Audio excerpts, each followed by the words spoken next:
The Diddakoi by Rumer, Godden, Chapter 7. My wagon was burned just like Gran's. Then am I dead? Kizzy had said when she came round in the hospital, which was not at all like her idea of heaven. I must be dead. But, though she was not to be a star just yet, in a way the old Kizzy was dead, I wouldn't go to the bonfire, she confessed to the Admiral, and I was showing off. She could hear herself boasting, see herself with a petrol can. I nearly killed Olivia. She caught her breath. If Mary Jo and Prue... He had told her what they had done. Brave little girls, said Admiral Twist, particularly Prudence. Particularly Prue. I'll ask her to sit next to me, said Kizzy with a gulp, if Clem will sit on my other side. Peters was icing a birthday cake in the big house kitchen, a white cake, 3-tiered, that would presently be decorated with silver balls and red cherries. It was to have 8 red candles, and he had promised to write in chocolate icing, Keziah, happy birthday. But I thought you said you wouldn't have anything to do with it, said Kizzy. It's your birthday cake, ain't it? Asked Peters. You ain't ever had a cake before. Who else do you think I'd let make it? Come to that, you ain't ever had a birthday, let alone a party. Then you don't mind about the party? Mind or not mind makes no difference. Peters skillfully turned the cake. Let one woman in, you may as well let 50. Lady Cunningham Twiss, Mrs. Cuthbert, could not make her tongue say it, could not swallow it, as Nat would have said. I think it's wonderful, said Mrs. Blount, to think it was Kizzy, that little traveler girl, who brought them together. They are adopting her. She will be Keziah Twiss. Mrs. Cuthbert could not swallow that either. To think she came to my back door selling flowers. In a way, I started it, which was bitter. I suppose you have seen Olivia? Mildred Blount went on. Indeed, no. You'll find she has no use for us now, Lady Cunningham Twiss. The telephone rang. Edna? It's Olivia, Mrs. Cuthbert whispered and said into the telephone. Yes, Olivia? Her voice was guarded. We're giving a party, said the voice on the telephone, to say thank you to the village, especially to Prue, and also for Kizzy's birthday. I didn't know you knew it. We have given her another Keziah's. That's her name now. We're hoping all the children will come, and perhaps, Edna, you and Mildred would come and help me. At the house? Mrs. Cuthbert could not believe it. The house? Yes. Well, I never, said Mrs. Cuthbert when she put the telephone down. I wonder how she will square that with Mr. Peters. Kizzy was worried. Olivia, what happens on a birthday? I know there'll be a wreath. I don't want to wear a wreath with everybody watching. Well, this time of year there isn't much to make a wreath of. Probably be holly. It pricks, said Kizzy in gloom. Almost the old closed look was back. And they will bump me and pull my hair. Wish I was 4, not 8. Well, they won't bump you or pull your hair nor make a wreath because the 9th is a Saturday, so there won't be any school. Nor there will, Kizzy was relieved, yet still knitted her brows. But what happens? Olivia drew Kizzy to her. For birthdays, you usually wait and see, but first, as soon as you wake, you look under your pillow. Before it was light that Saturday, Kizzy looked, and there, mysteriously under her pillow, lay a small riding whip with a silver top and a scarlet tassel. What a funny thing to give me, thought Kizzy, but she liked to hold it in her hand. She could pretend she was Keziah Cunningham. And that was only the beginning, marveled Kizzy. She had breakfast with Olivia and the Admiral, and all round her place were parcels, again, of funny things, a yellow jersey from Olivia, a pair of little string gloves from Peters, and a small-size horsebrush and curry comb from Nat. So's I can help with the horses. There was nothing from the Admiral, but there were many, many cards. The whole village must have sent them, said Olivia. She and Kizzy spent half an hour setting them up on the hall chimney shelf and in Kizzy's bedroom. Then came the solemn moment, said Kizzy. Admiral Twist took her into the library and opened the big Bible. This is your birthday now, and I shall write in your name. Kizzy watched, scarcely breathing, while in his fine, pointed writing he wrote, Keziah Lavelle Cunningham Twiss, December 9th, 8 years old. Lavelle? Asked Kizzy. You are what you are, said the Admiral. That's what Gran said. She was right, and never stooped to pretend to be anything else. You should be proud to be a Lavelle, and proud of your Gran. I will be, said Kizzy, her head up. I am. Nat's whistle was heard on the drive, and I believe Nat wants you, said the Admiral. He took Kizzy's hand and opened the front door. It was a cold, clear morning, and sunlight streamed in through the door. It seemed to Kizzy from that moment that the sun streamed in forever.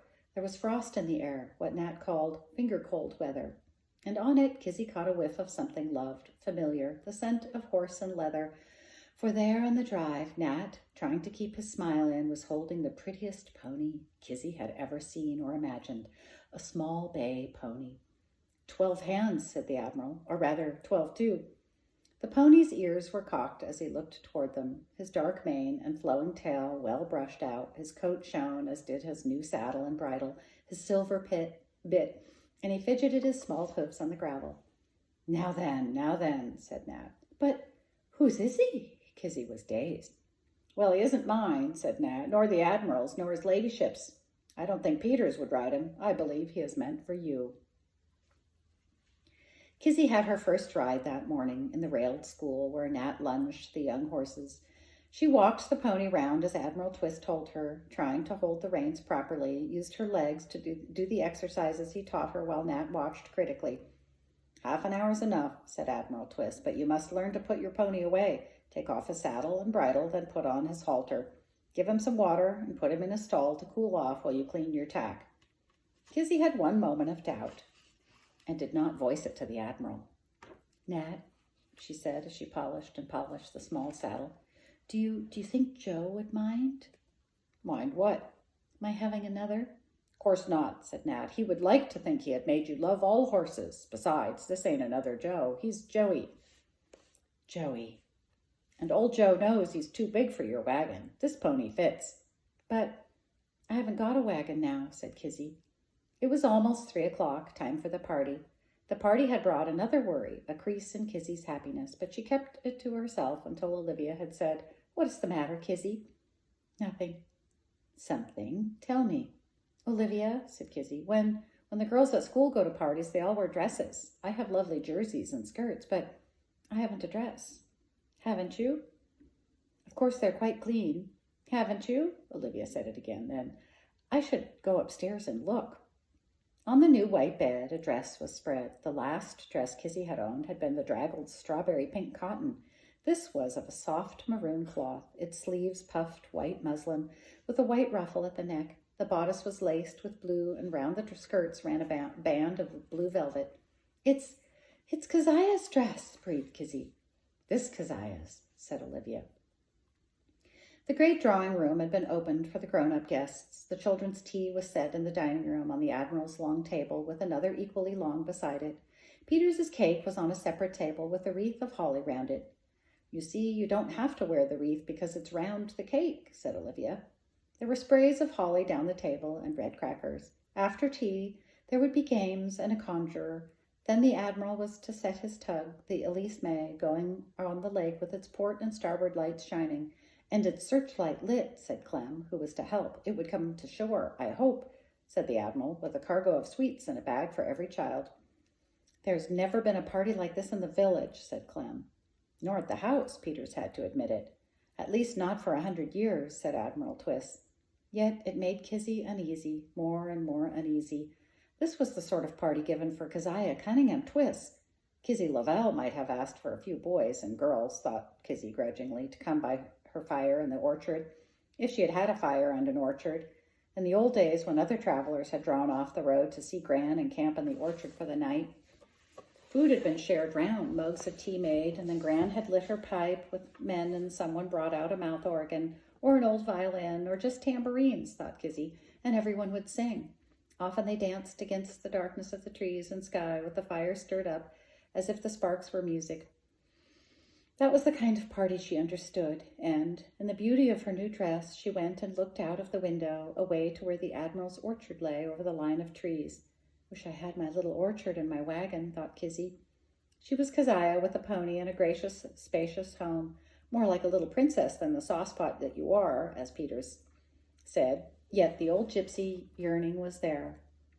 She turned back to the dining room where Olivia, with Mrs. Cuthbert, Mrs. Blount, and Mrs. Oliver, was putting party food on the table, sandwiches, crisps, jellies, meringues, and folding little red napkins at the long line of places for the children.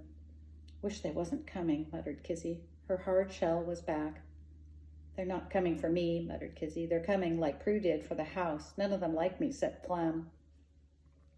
3 o'clock struck from the stable cupola clock. It's time, cried Mrs. Blount, and Kizzy fled to Peter's in the kitchen. Hey, you should be at the front door greeting your guests. I don't want to greet them, Kizzy flung herself into Peter's arms. I won't, I can't, they don't like me. They're just coming for the house, they don't like me. Sorry for yourself, aren't you? Said Peters. I tell you they don't. Kizzy was frantic. Give them a chance. Kizzy shook her head and buried her curls in his coat. I'll stay here in the kitchen with you. You'll do nothing of the kind. Let me, let me. It was rising to one of Kizzy's shrieks, and Peters took her by the shoulders, shook her, and stood her away on her own feet. Want to smack across your bottom? He was terse, his blue eyes fierce. Think I'm going to let you spoil this for everyone? I? Spoil it? Kizzy was so surprised she spoke quietly. Yes, you. After all our trouble, you stand up and behave, Miss Keziah. I'm Kizzy. Kizzy and Keziah. Half and half, pleaded Kizzy. You're both. That's why, though you're small, you have to be big, said Peters. And I never heard that either of them two were cowards. Put your chin up, he commanded. Now go and stand with Sir Admiral and her ladyship at the front door where you belong. Quick march, said Peters. But they're all coming at once, said Kizzy, amazed. And true. Coming up the drive was a procession. Boys first, girls after, all the boys and girls of Amberhurst School. And what were they bringing? As Kizzy stood on the steps, her legs began to tremble so much that she had to hold Olivia's hand. In their midst was her wagon. The boys were pulling it by the shafts. Her wagon, not burnt, whispered Kizzy.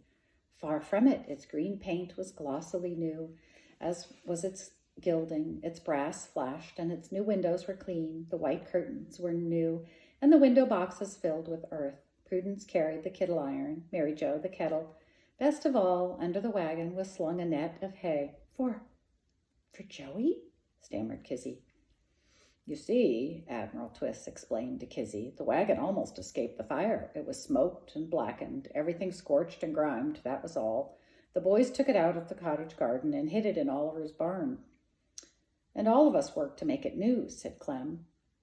I bought the plastic flowers, said Elizabeth, with my own pocket money. My mum made the pillows and pillowcases, broke in Carol, and me and Dawn stuffed them. Lots of our mothers patchworked to make the quilts. Mum and I washed the china with sand and cold water, said Prue. That's best after a fire, and not one saucer was broken. Mine found new little teaspoons. Clem and the boys rubbed the paint down, then painted it. But Admiral Twist did the gilding.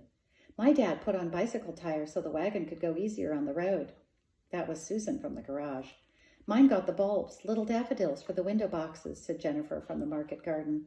The little mirrors from me. We gave the carpet. The little babble went on until Nat came, bringing Joey at a trot. Joey was wearing harness, and what harness! His forelock and his bridle were tied with colored ribbons. His bridle and collar were red, with black facings, as was the saddle holding the rain guards. Bridle and reins were studded with tiny brass hearts and diamonds, flashlings, Nat called them, real gypsy, and he had tied a ribbon on the whip. There was a tense silence while Nat and Admiral Twist lowered the shafts, backed Joey between them, buckled the breechings, and hooked the traces. Then, he fits, the shout went up. He fits. There's a girl, the newest child at Amberhurst School said to her mother 3 months later. A girl who's a gypsy.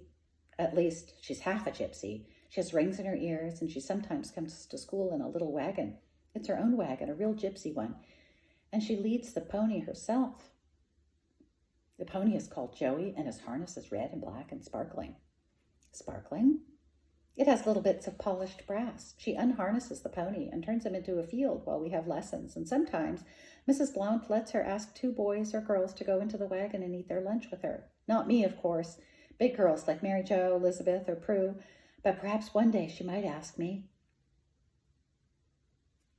In the afternoon, she harnesses the pony and leads him home. Sometimes she just rides him without the wagon. I wish I was a gypsy. And the new girl began to sing with love and longing. Gypsy, gypsy joker, get a red-hot poker. And tinker, tinkety-tink, Diddakoi. The end.